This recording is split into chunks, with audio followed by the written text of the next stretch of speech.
Cette enquête est un calendrier de l'Avent audio en 24 épisodes et vous écoutez l'épisode numéro 5. Si vous ne l'avez pas déjà fait, téléchargez et imprimez gratuitement le kit de l'enquête grâce au lien en commentaire. En cavale, le podcast d'enquête mystérieuse pour enfants espions. C'est top secret. On est en cavale. On mène l'enquête.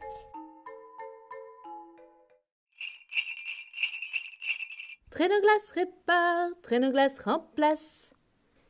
Un éclat de verre sur votre pare-brise de traîneau, inférieur à la taille d'une pièce de 2 €. Appelez traîneau-glace.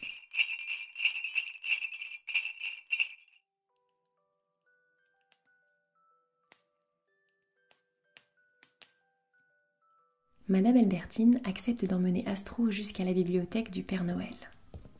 C'est la pièce où il aime se retirer pour réfléchir et faire ses mots fléchés.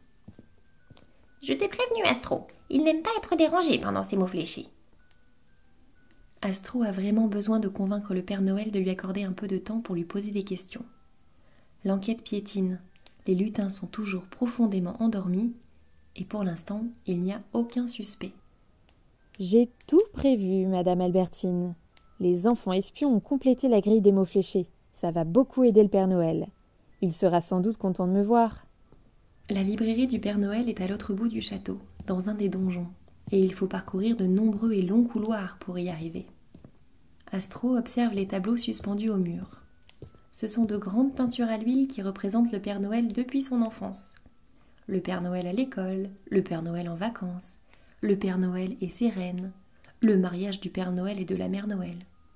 Astro s'imprègne avec admiration et curiosité du visage de ce personnage ultra célèbre. Elle doit bien avouer qu'elle a un peu le trac à l'idée de le rencontrer enfin. Hey, agent Astro! Hey, agent Astro! Agent Astro! Oui, agent Foxtrot, nous sommes là. Les résultats sont arrivés, agent Astro. Les analyses scientifiques de la composition des cookies. Vous n'allez pas en croire vos oreilles, ma chère. Astro ne veut pas divulguer ses informations top secrètes auprès d'oreilles indiscrètes. Tout le monde le sait, dans les châteaux, les murs ont des oreilles. Madame Albertine, il va falloir remettre ma rencontre avec le Père Noël à plus tard. Astro et Roméo Foxtrot s'enferment dans la pièce la plus proche pour lire les résultats à la lueur d'une bougie. Le renard du SSPN sort un long parchemin roulé dans un tube. Il a l'air complètement vierge. Il n'y a rien du tout dessus. Mais, en approchant le papier de la lumière, les caractères apparaissent comme par magie. Technique de dissimulation du SSPN. Pour plus de confidentialité, nous n'utilisons que des parchemins lumineux révélants. Les résultats s'affichent enfin complètement et la conclusion du laboratoire est sans appel. Ce sont bien les cookies qui ont endormi les lutins.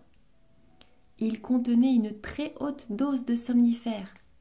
Une dose tellement grande qu'on n'a aucune idée de combien de temps il faudra aux lutins pour se réveiller. Ou même s'ils pourront se réveiller un jour. Mais une information capitale figure en bas du parchemin, en rouge et en gras. Le somnifère utilisé est un somnifère spécial pour lutins. Un produit qui n'agit que sur l'organisme si particulier des lutins et pas du tout des humains. Et ça ne veut dire qu'une chose. Le Père Noël n'était pas du tout visé. C'était bien les lutins qu'on souhaitait mettre KO.